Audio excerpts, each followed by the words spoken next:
At my daughter's wedding, her groom pushed my face into the cake, mockingly exclaiming, "Try the dessert!" Anger boiled up as the icing dripped down my chin. I immediately thought of my diabetes. Then one of the guests pointed at me and exclaimed, "He's a billionaire!" The groom's smug smile disappeared. His face turned pale. He had made a mistake, and now he would pay for it. Before we continue, please subscribe to the channel and let us know where you're listening in the comments. Of course, we understand your financial limitations, Eldon Whitaker said, cutting through my sentence about wedding venues like a blade through paper. The crystal chandelier above our table seemed to dim. Conversations at nearby tables continued, but ours fell into that particular silence that follows a social execution. Priscilla's fork paused halfway to her mouth. Urban smirked behind his wineglass. Megan's face flushed crimson. I had been explaining how beautiful outdoor ceremonies could be, mentioning a park pavilion I'd seen. Simple. Elegant. Apparently too simple for the Whitakers. "Dad makes things work with what we have," Megan said quickly, her voice pitched higher than usual. "He's always been resourceful." Resourceful? Eldon tasted the word like expensive wine. "That's one way to put it." The waiter approached with practiced invisibility, refilling water glasses. I watched the crystal catch light, wondering how much this dinner cost per minute. The menu had no prices, never a good sign. When ordering, I'd chosen the salmon, while everyone else selected aged steaks. That probably cost more than most people's weekly groceries. "Don't worry about the wedding expenses," Priscilla said, her smile sharp as her diamond earrings. "We completely understand your situation." My situation? As if poverty were a medical condition requiring sympathy. Urban leaned back, expensive fabric stretching across his chest. "We've got connections with the best venues in the Hamptons. The Grand Pavilion, specifically. You probably haven't heard of it." "I haven't," I admitted. 50,000 minimum just for the space. He said it casually, watching my reaction. "But don't worry about contributing, Theodore. We've got this covered." The gift box in my jacket pocket felt heavier. Inside was a vintage locket I'd found at an estate sale. Genuine Victorian silver, with space for 2 photos. Beautiful, meaningful, and exactly $37. Suddenly it felt like pocket change at a luxury car dealership. Megan touched my arm. "Dad, you don't have to." "I always provide for my family," I said quietly. Eldon's laugh was dry. "Of course you do. In your own way." The dessert course arrived on plates that could feed a small village. Gold leaf decorated chocolate constructions that looked more like art installations than food. I thought about my kitchen table at home, scarred wood where Megan had done homework for 12 years, where we'd celebrated her college acceptance with grocery store cake. "We're planning quite the bachelor party," Urban announced. "Private yacht, obviously. You're welcome to join if you can get the time off work." Time off work. I hadn't needed to request time off in 15 years. Priscilla dabbed her lips with a napkin worth more than my shirt. "Theodore, what is it you do again?" "Investment consulting." "True enough, if incomplete." "How lovely. Small accounts, I imagine." The check arrived in a leather folder. Eldon didn't even glance at the total before sliding his black card inside. The waiter's grateful nod suggested a tip larger than my monthly grocery budget. Outside, valet attendants brought cars around. The Whitakers' Mercedes gleamed under streetlights like a predator. My Toyota Camry looked like it had wandered into the wrong neighborhood. "See you soon," Eldon called through his open window. "We'll handle the real planning." I helped Megan into the passenger seat, her silence stretching between us like a bridge I wasn't sure either of us could cross. The highway stretched ahead, illuminated by passing headlights that swept across our faces in regular intervals. Megan fidgeted with her purse strap, the leather making small squeaking sounds in the quiet car. "The restaurant was beautiful," she said finally. "Those chandeliers must have cost a fortune." I gripped the steering wheel tighter. Exit signs flashed past. We'd be home in 20 minutes. 20 minutes to decide whether to let this evening's humiliation stand unchallenged. "Megan," my voice came out rougher than intended. "We need to talk about Urban." Her posture shifted. "What about him?" "The way he spoke tonight. His family's attitude toward..." "Toward what? Toward you?" She turned in her seat. "Dad, they're used to having money. They don't mean anything by it." A truck passed us, its headlights briefly flooding the interior. In that moment, I saw my daughter clearly, defending someone who'd let his father insult me repeatedly, someone who'd smiled while it happened. Character doesn't change with bank account size, I said. Tonight showed me who they really are. You barely know them. I know enough. I've seen how Urban treats service workers, how he talks about people he considers beneath him. Tonight, that included me. Megan's laugh was sharp. You're being paranoid, and frankly, a little controlling. The word hit harder than Eldon's condescension. Controlling, as if wanting better for my daughter meant restricting her freedom. I'm not trying to control you, I said carefully. I'm trying to protect you from making a mistake that will cost you decades of unhappiness. A mistake? Her voice rose. My engagement is a mistake? Your engagement to him might be. Stop the car. What? I said stop the car. Right now. I glanced at her face, illuminated by dashboard lights.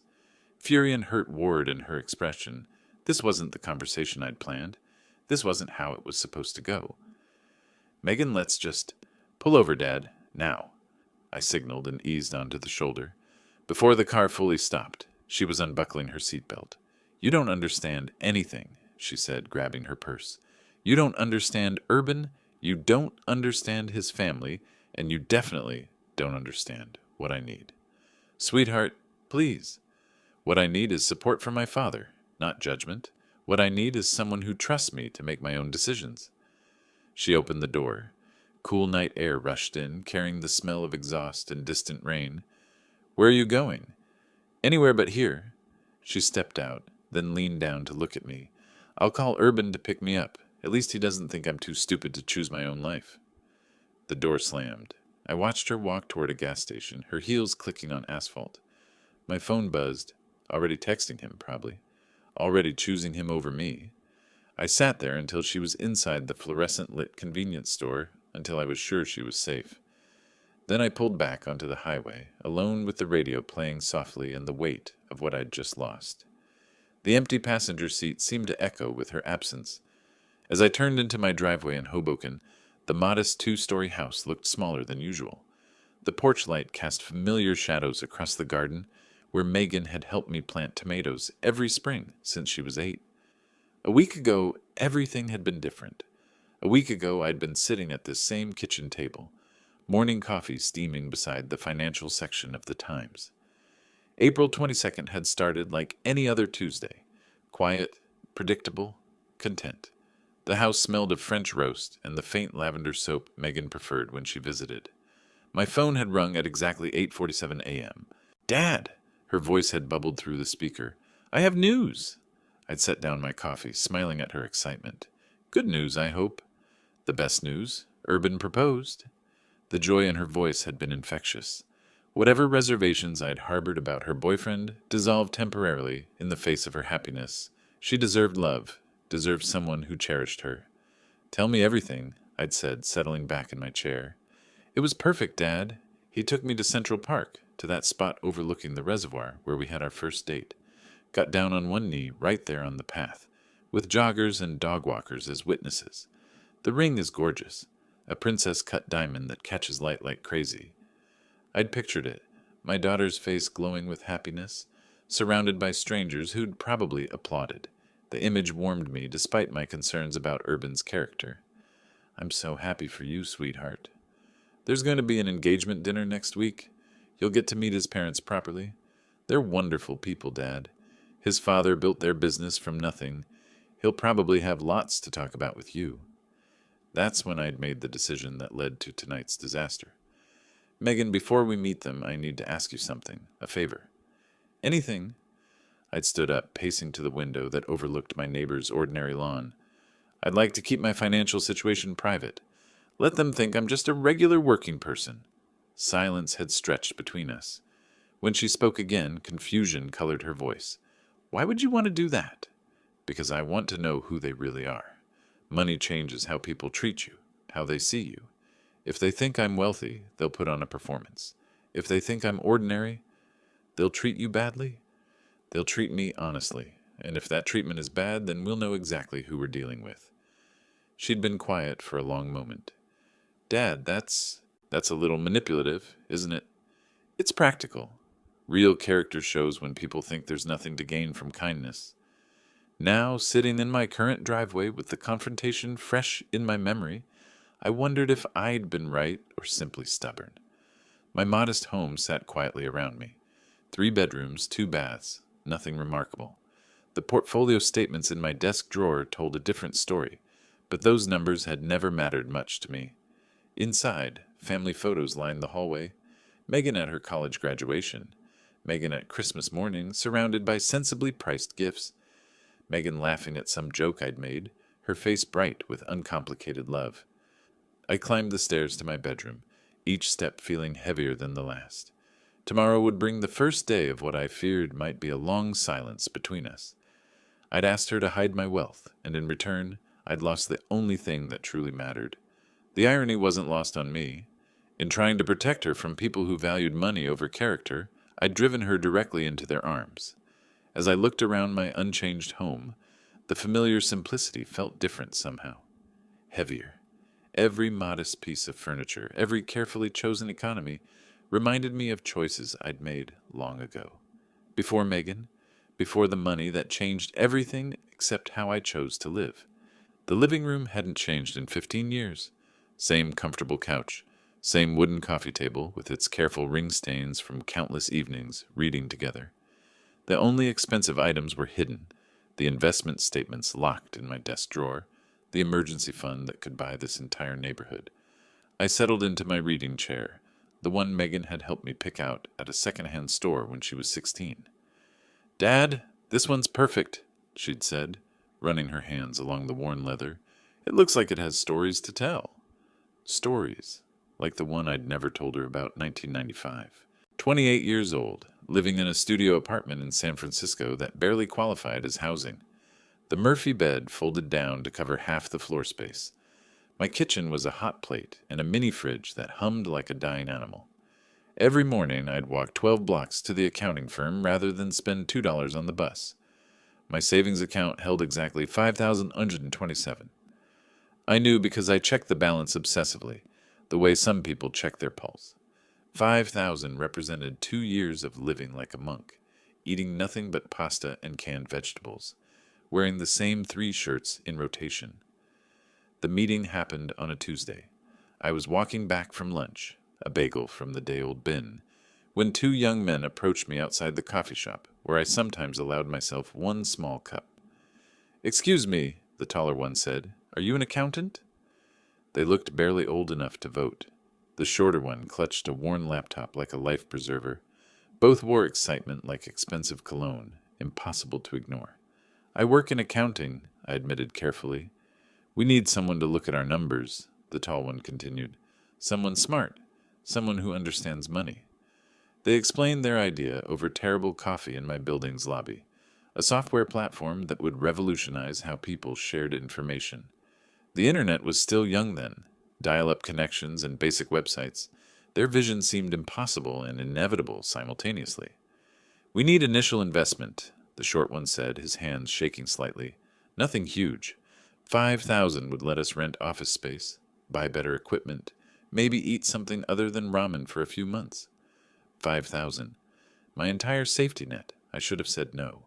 Should have explained that losing 5,000 would mean moving back to my parents' basement in Ohio, admitting defeat. Instead, I found myself asking questions. What was their market research? Revenue projections, competition analysis? They had answers. Good ones. More importantly, they had something I recognized from my own mirror. Hunger. Not for luxury, but for the chance to build something meaningful. "If I invest," I said slowly, "I want 10% equity." "Deal." No hesitation, no lawyer, just a handshake in a lobbying that smelled like industrial carpet and broken dreams. 6 months later, their first major client signed. 18 months after that, a tech giant acquired them for $42 million. My 5,000 became 4.2 million overnight. I sat in my unchanged living room, remembering that moment. The phone call that changed everything. The realization that money was just a tool, not a destination. I'd seen what wealth did to people, watched the lottery winners and inheritance recipients in my accounting practice. Watched money reveal character rather than create it. That's why I kept living simply. Why I raised Megan to value work over wealth, character over capital. Why I'd asked her to hide my financial situation from the Whitakers. The photograph on my end table showed Megan at her college graduation, beaming beside me in front of a modest restaurant where we'd celebrated. She had no idea her education was paid for by tech stock dividends.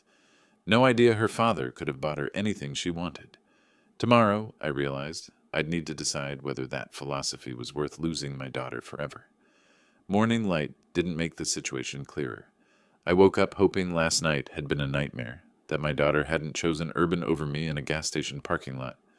But my phone showed no missed calls, no apologetic texts, no signs that the world had reset while I slept. Day one felt manageable. Megan needed space to process. I maintained my routines, coffee at 6:30, newspaper by 7, checking market reports by 8. Each time my phone buzzed, hope spiked, usually just emails about investment portfolios that seemed increasingly meaningless. By day 3, I started leaving careful voicemails. Hi, sweetheart, it's Dad. Just wanted to say I love you. Call when you're ready. Short, respectful, not pushy. Day 7 brought longer messages. Megan, I've been thinking about our conversation. Maybe I could have expressed my concerns differently. You know I want you to be happy, right? That's all I've ever wanted. Week 2, I discovered gardening. Megan had always loved my vegetable patch. We'd planted tomatoes together every spring since she was 8. Now I worked the soil alone, pulling weeds that seemed to multiply overnight.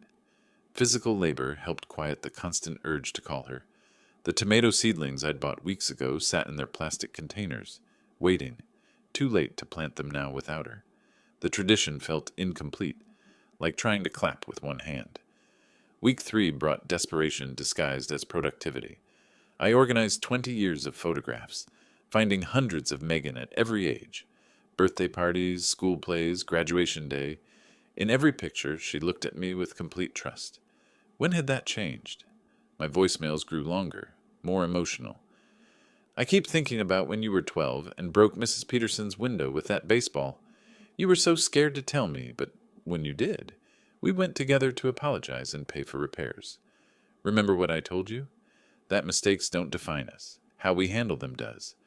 I think I made a mistake with Urban. Can we figure out how to handle it together? The wedding invitation never came. Day 25, I drove past Megan's apartment building. Not stopping, not stalking, just confirming she existed. Her car sat in its usual spot, confirming nothing except geography. Day 28 brought panic. Wedding shops, caterers, photographers, everything required final decisions. Was I excluded completely? Would I watch my only child marry someone I didn't trust without being present for the moment? Megan, it's Dad again. I know I've called a lot this week. Tomorrow is June 1st. I assume that's still your wedding day. I understand if you don't want me there, but I need to know. Please, just tell me if you're okay. My voice cracked on that last message.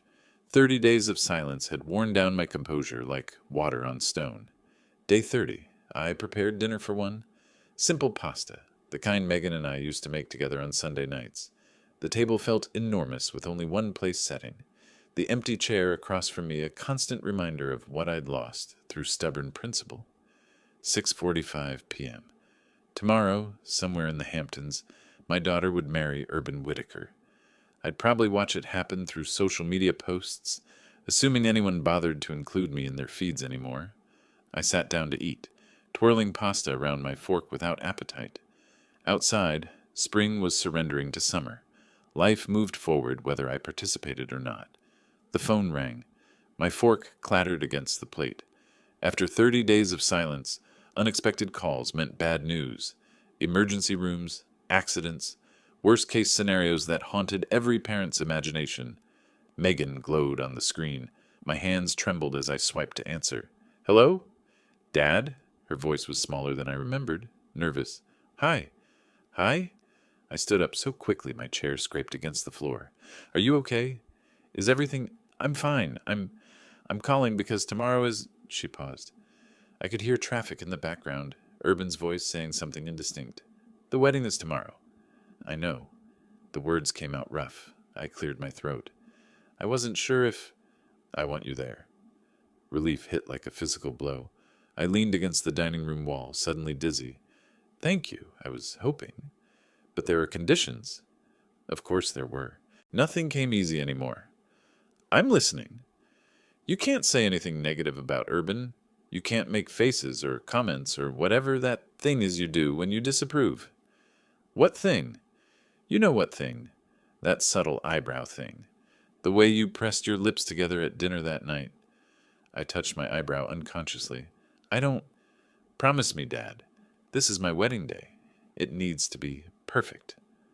Perfect. For her, I could manage perfect. Or at least the appearance of it. I promise. No comments, no faces, no disapproval. I'll be the model father of the bride. Her exhale was audible. Good. The ceremony starts at 4. The Grand Pavilion in the Hamptons. I'll text you the address. Cocktails at 5. Dinner at 7.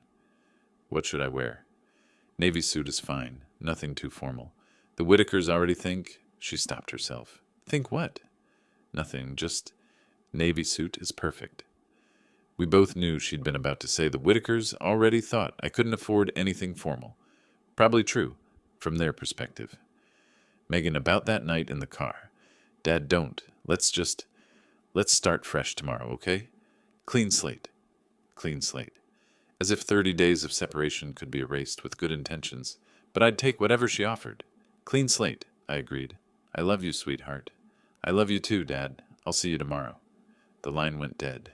I stared at the phone for a long moment, hardly believing the conversation had actually happened. 30 days of agonizing silence ended with a 5-minute call that changed everything. My dinner sat cooling on the table, but I had no appetite. Instead, I climbed the stairs to my bedroom, opening the closet to examine my navy suit. The same one I'd worn to that disastrous dinner, but tomorrow it would serve a different purpose. Tomorrow, I'd walk my daughter down the aisle to marry someone I didn't trust. I'd smile and shake hands with people who'd spent an evening mocking my imaginary poverty. I'd pretend everything was perfect while watching my only child bind herself to a family that measured worth in dollars. But I'd be there. After 30 days of wondering if I'd lost her forever, I'd be there. Sometimes that had to be enough. Sunlight streamed through my bedroom window at exactly 6:30, the same time I'd been waking for 30 years, but today felt different. Today I'd see my daughter again. The navy suit hung on my closet door, pressed and ready. I'd chosen it carefully the night before, my best, but not ostentatious. Conservative tie, polished black shoes, everything Megan had requested. Nothing the Whitakers could criticize as trying too hard. Breakfast required careful planning. My blood sugar monitor showed normal levels, but wedding stress could change that quickly. I took my morning insulin, ate steel-cut oats with measured precision, checked the glucose meter twice. Diabetic emergencies at my daughter's wedding weren't on today's agenda. The weather forecast promised perfection. 72 degrees, a light breeze, no chance of rain. The kind of day Megan had dreamed about since childhood, when she'd plan elaborate backyard weddings for her dolls. Coffee helped steady my nerves. I'd managed 3 hours of genuine sleep, the first peaceful rest in weeks. Hope was a powerful sedative. By 8 o'clock, I was dressed and examining my reflection. Modest, but respectable. Clean-shaven, careful grooming. A touch of cologne Megan had given me last Christmas. I looked like exactly what the Whitakers expected. A working man who'd done his best. You can do this, I told my reflection. No comments, no faces, no disapproval. Perfect behavior. The gift had required serious consideration. Too expensive would seem suspicious. Too cheap would embarrass Megan. I'd settled on a crystal vase from the local shop. Elegant enough for the occasion, modest enough to fit my supposed budget. $68 that felt appropriately thoughtful without raising questions. The shop owner had wrapped it beautifully, adding white ribbon and a small card. For the happy couple, I'd written. Wishing you joy, love, and understanding in your marriage. Understanding. If only they knew how much I understood about their character already. My phone showed several texts from acquaintances wishing Megan well, people who'd watched her grow up, who remembered her first steps in this very hallway. They had no idea today might be the last time I'd walk her down any aisle. The drive to the Hamptons would take 2 hours in Saturday traffic. Ceremony at 4, which meant leaving by noon to allow for parking and pre-wedding photographs. Time enough for one final check of everything. Insulin pen in jacket pocket. Emergency glucose tablets in pants pocket. Gift receipt in wallet, just in case. Phone fully charged. Everything a responsible father might need for his daughter's wedding day. I looked around my modest home one last time. If today went poorly, if I couldn't maintain the perfect behavior Megan required, this might be my last peaceful morning here. Tomorrow could bring another month of silence, or worse, but today also held possibility. Maybe Urban would surprise me. Maybe wedding joy would smooth the rough edges I'd seen at dinner. Maybe my daughter would find happiness despite my reservations. I picked up the wrapped gift and my car keys. Time to find out which version of today would unfold. The Toyota started reliably, as always. I adjusted the rear-view mirror, checked my appearance one final time, and backed out of the driveway. The Hamptons awaited, along with whatever this day would bring. The grand pavilion rose from manicured lawns like something from a magazine spread. Bentleys and Mercedes lined the circular drive, their chrome gleaming in afternoon sunlight. My Toyota looked like a lost delivery truck among thoroughbreds. A valet approached with barely concealed surprise. "Sir, are you here for the Whittaker-Harrington wedding?" "I'm the bride's father." His expression shifted to professional sympathy. "Of course, sir. Right this way." The venue's entrance hall sparkled with crystal chandeliers worth more than most houses. Floral arrangements towered like small trees, each bloom perfect, each stem precisely placed. The air smelled of expensive perfume and imported lilies. "Theodore!" Priscilla's voice carried across the marble foyer like a foghorn. "Everyone, this is Megan's father." 20 well-dressed guests turned to stare. Their eyes took inventory. Modest suit, department store shoes, gift that clearly wasn't from Tiffany. Polite smiles followed, the kind reserved for charity cases. "How wonderful that you could make it." Eldon materialized beside his wife. "I know the drive from... Where is it you live again?" "Hoboken." "Right. Quite a distance in that little car of yours." The photographer appeared, expensive equipment draped around his neck. "Family photos in 5 minutes?" "Immediate family only," Priscilla clarified quickly. "Theodore, perhaps you could wait over there?" Over there meant a corner beside the coat check, away from the important people. I watched the Whittakers pose with Megan, their designer clothing coordinated like a fashion shoot. Urban's groomsmen joined them, all Harvard ties and inherited confidence. A waiter offered champagne from a silver tray. "Krug Clos d'Ambonnet," he announced to the group. "Excellent vintage." "My goodness," one guest commented. "That's $300 a bottle." "Only the best for our son's wedding," Eldon declared, loud enough for everyone to hear. "Of course, not everyone appreciates fine champagne." He looked directly at me while saying it. The ceremony seating revealed another calculated insult. Front rows gleamed with Whittaker business associates and society friends. I was directed to row 7, behind elderly relatives and plus ones. The father of the bride, relegated to the cheap seats. "Beautiful ceremony location," I commented to the woman beside me. "Oh yes," she whispered back. 50,000 just for the venue rental. Thank goodness the Whittakers could afford it properly. I heard the bride's family." She trailed off, realizing her mistake. "Has very modest means," I finished for her. "Yes, I've heard that too." Urban's best man made rounds with expensive cigars. Cuban, he announced proudly, saved for special occasions. The humidor bypassed my row entirely. During cocktail hour, I caught a brief moment with Megan. She looked radiant in silk and pearls, happiness glowing beneath carefully applied makeup. "You look beautiful, sweetheart." "Thank you for coming, Dad. I know this isn't easy." "It's your day. That's all that matters." She squeezed my hand. Urban's family means well. They're just particular about their traditions. Particular, like excluding the bride's father from family photos and seating him with strangers. "I'm fine," I assured her. "Go enjoy your reception." Dinner service began with theatrical flourish. Waiters emerged in synchronized formation, carrying plates that belonged in art galleries. 5 courses, each more elaborate than most restaurant entrees. The wine pairings alone probably cost more than my monthly grocery budget. From my distant table, I watched the head table's animated conversation. Urban gestured expansively, telling stories that made his groomsmen laugh. Occasionally, he glanced toward my table with that same smirk I remembered from our first meeting. The dessert station appeared like a sugary cathedral. Wedding cake towered 5 tiers high, surrounded by chocolate sculptures and artisanal pastries. Guests gathered around, phones capturing every angle. I remained seated, observing from afar as always. The dessert presentation resembled a museum exhibition. 5-tier wedding cake dominated the center, surrounded by chocolate sculptures that belonged in art galleries rather than dinner plates. Guests circled the display with phones raised, capturing every ornate detail. I approached carefully, mindful of my position as perpetual outsider. The chocolate fountain gurgled expensively. Pastries arranged like jewelry sparkled with gold leaf. Everything designed to impress, nothing designed for someone with diabetes. A waiter noticed my hesitation. "Can I help you select something, sir?" "Do you have any sugar-free options? I'm diabetic." "Of course.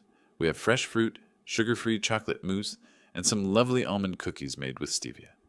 Simple request, medical necessity. Nothing embarrassing about managing a health condition responsibly. "That sounds perfect. The fruit, please." Behind me, conversations continued.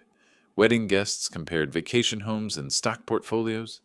Normal, wealthy people talk, the kind I could afford but chose not to engage in. "What's that about diabetic options?" Urban's voice cut through the background chatter like a saw through silk. He approached the dessert station with slightly unsteady steps, champagne clearly affecting his judgment. "I was just asking about sugar-free." "Sugar-free?" His laugh was too loud, drawing attention from nearby guests. "Let me guess. You can't afford the proper medical care either?" Conversations paused. Heads turned toward our exchange. The elegant atmosphere shifted, sensing drama. "I manage my condition just fine." "Of course you do. With free clinic visits and discount medication." Urban's voice carried across the room now, performing for an audience. "But hey, at least you made it to the wedding, right? Even if you can't afford proper dessert." "Urban," Megan's voice appeared behind us. "What's going on?" "Just helping your father understand the dessert options," he said, that familiar smirk spreading across his flushed features. "Apparently, beggars really can be choosers when it comes to wedding cake." Beggars. The word hung in the air like a curse. 50 guests had gone silent, sensing something ugly about to unfold. Waiters froze mid-service. Even the chocolate fountain seemed to quiet its gurgling. "That's enough," Megan said sharply. "Is it?" Urban stepped closer to me, alcohol making him bold, cruel, honest. "Because I'm tired of pretending this is okay. Tired of watching your deadbeat father embarrass our family." "He's not embarrassing anyone. Look at him." Urban gestured wildly at my modest suit, my careful posture, my simple presence among their luxury. "Look at this whole pathetic situation." Then his hands moved, fast, decisive, drunk but purposeful. My face hit the wedding cake with a sound like expensive fabric, tearing. Frosting filled my eyes, my nose, my mouth. 5 tiers of architectural sugar collapsed around me, vanilla and chocolate mixing with shock and humiliation.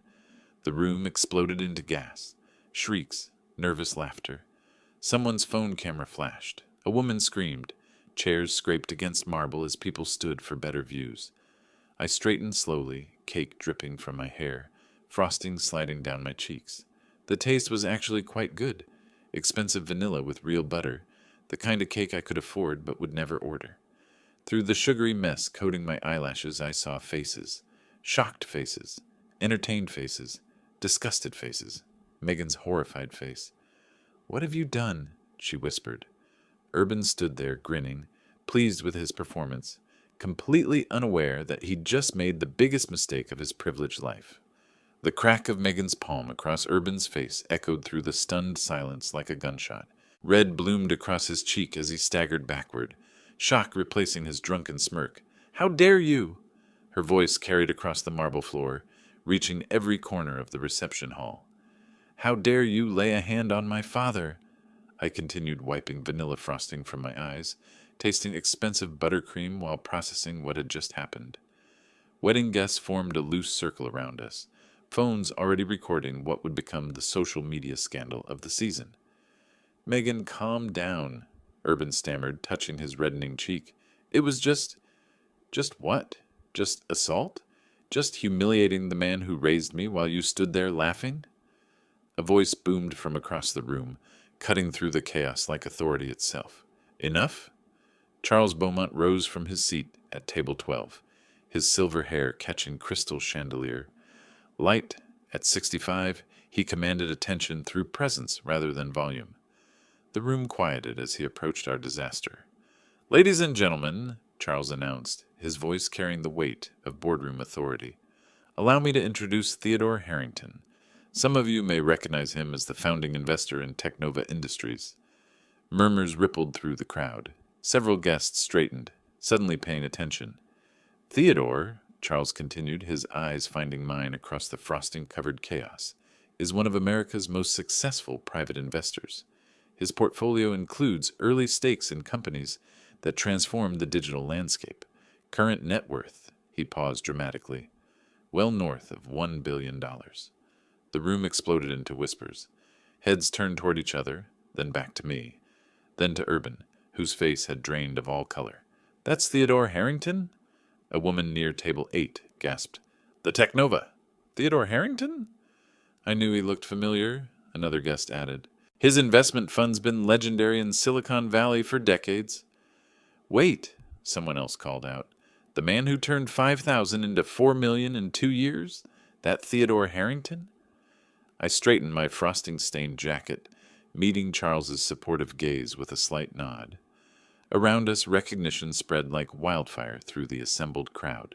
Business connections, investment stories, whispered confirmations of wealth that made the Whitakers' 3 million look like pocket change. Urban's face had progressed from red to white to green. Behind him, Eldon and Priscilla stood frozen, their expressions cycling through confusion, recognition, and dawning horror. But he drives a Toyota," Priscilla whispered to no one in particular. "He lives in Hoboken," Eldon added weakly. Charles smiled grimly. "Exactly. Theodore understands something your family clearly doesn't. Money doesn't define character. Character defines how you treat people regardless of their apparent financial status." The circle of guests pressed closer, fascinated by the unfolding drama. Some looked embarrassed for having witnessed the assault. Others seemed thrilled by the social catastrophe they'd stumbled into. Urban opened his mouth several times without producing sound, like a fish pulled from expensive water. I finished wiping the last of the cake from my face and looked around the room at all the staring faces. People who'd ignored me an hour ago now watched with newfound respect and barely concealed mortification. The Whitaker family began moving toward me with panicked expressions, their social calculation skills finally catching up to reality. "Theodore, please." Eldon reached me first, his business instincts overriding social paralysis. "This is all a terrible misunderstanding." I continued brushing cake crumbs from my sleeves, maintaining the same quiet dignity I'd shown all evening. Around us, wedding guests had formed an amphitheater of fascinated spectators. "Misunderstanding?" I looked at Eldon calmly. "Your son just physically assaulted me in front of 200 witnesses. Which part did I misunderstand?" Urban stumbled forward, alcohol and panic making him clumsy. "Mr. Harrington, sir, I didn't know. I mean, if I'd realized—" "Realized what? That I might be wealthy?" I shook my head slowly. "So assault is acceptable if the victim is poor?" "No, that's not— I didn't mean—" Urban's words tangled around his tongue. Sweat beaded on his forehead despite the air conditioning. Priscilla appeared at her son's shoulder, damage control instincts engaged. "Theodore, surely we can put this unfortunate incident behind us. Family disagreements happen at weddings. Emotions run high." "Family disagreements," I repeated her words like they were foreign language.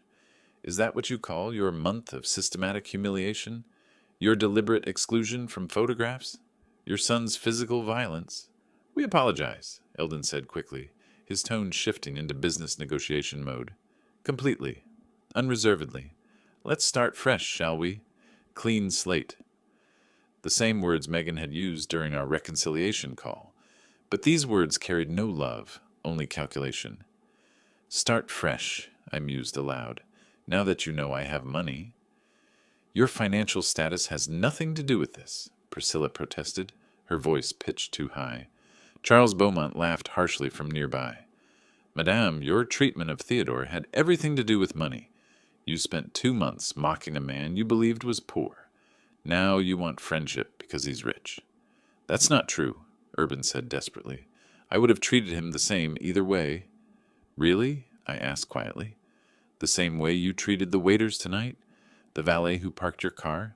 The housekeeping staff? Urban's mouth opened and closed soundlessly. Your character, I continued, was revealed perfectly tonight. Not by what you did to a poor man, but by how you acted when you thought consequences didn't matter. Please, Eldon tried again. Business aside, personal aside, you're going to be family. We need to work together. Family? The word tasted bitter. I watched you teach your son that money determines human worth, that poverty justifies cruelty, that wealth excuses anything. I brushed a final piece of frosting from my shirt collar. You want to start fresh? Here's my fresh start. I'm leaving. You can't just walk away, Priscilla said, desperation creeping into her voice. Think about Megan. Think about the business opportunities. Think about what we could accomplish together. Business opportunities. Even now, facing social catastrophe, they calculated profit margins. I'm thinking about Megan, I said quietly. I'm thinking she deserves better than a family that measures love in dollars. Urban grabbed my arm as I turned toward the exit. Wait, I can change. I can be better. I looked down at his hand gripping my sleeve, then back to his face. You're 30 years old. This is who you are. The crowd parted as I walked toward the doors, whispers following in my wake. Behind me, the Whitakers' voices rose in increasingly frantic appeals, but their words meant nothing now. They'd shown me exactly who they were when they thought it didn't matter. Evening air washed over me like absolution as I stepped outside the grand pavilion. Behind me, muffled voices continued the social catastrophe I'd left behind. Ahead, the parking lot stretched toward my modest Toyota, sanctuary among the abandoned luxury vehicles. Footsteps pounded on marble, then concrete. Someone running. Dad, wait! I turned to see Megan lifting her wedding dress, designer silk trailing as she chased me across the asphalt. Her carefully styled hair had loosened, makeup streaked from tears I hadn't seen her shed. Sweetheart, you should go back inside. It's your wedding. No. She stopped in front of me, breathing hard. It's not. Not anymore. We stood there in the golden hour light, father and daughter separated by months of hurt and misunderstanding. Her wedding dress cost more than most cars. My suit was stained with cake that probably cost more than most dinners. I'm so sorry, she whispered. You were right. About everything. About Urban, about his family, about what money does to people. I'm sorry too, I said quietly. I should have told you the truth from the beginning. Why didn't you? I looked toward the ocean visible beyond the pavilion's manicured gardens, because I wanted you to choose someone who loved you for who you are, not what I have. I wanted your relationships to be genuine. Like ours? The question hung between us like a bridge I wasn't sure we could cross. Our relationship is genuine, I said finally. It survived wealth, poverty, conflict, separation. It survived tonight. Megan stepped closer, her hand finding mine. I spent 2 months angry at you for not trusting my judgment. But you knew. You saw what I couldn't see. I saw what I was afraid to see. Sometimes being right doesn't feel like victory. She laughed, but it came out more like a sob. I just left my own wedding reception to chase my father across a parking lot, in a $20,000 dress. 20,000? I raised an eyebrow. For that much, it should have come with better running shoes. Her laugh was real this time. Take me home, Dad. What about your reception, your guests? What about them? Let Urban explain to his family's friends why the bride disappeared. Let them figure out their own social disaster. I looked at my daughter in her expensive wedding dress, standing beside my 10-year-old Toyota Camry. The symbolism wasn't lost on either of us. You sure about this? I've never been more sure of anything. I opened the passenger door for her, and she gathered $20,000 worth of silk into the modest interior. As I walked around to the driver's side, I saw guests beginning to emerge from the pavilion, probably wondering where the bride had gone. Where to? I asked, starting the engine. Home, she said simply. Your home. our home. The drive back to Hoboken took us through familiar territory, past the places where I'd raised her, where we'd built a life based on values rather than valuations. The late afternoon sun painted everything golden, making even the modest neighborhoods look magical. I understand now, Megan said as we crossed the bridge toward home. Why you live the way you do. Why you never flaunted the money. Money is a tool, I said, not an identity, not a measure of worth, just a tool for building the life you actually want. What life do you want? I pulled into my driveway, looking at the simple house where I'd raised my daughter to be strong, independent, and kind. This one. Exactly this one. We sat in the car for a moment, watching the sun set over our neighborhood. Simple houses, modest lawns, genuine relationships built on character rather than capital. Come on, I said finally. Let's go inside. I'll make coffee and we can figure out what comes next. Together we walked toward the front door of the little house that had always been rich in everything that mattered. If you liked this story, please like this video, subscribe to the channel, and share your impressions of this story in the comments. To listen to the next story, click on the box on the left. Thank you for watching.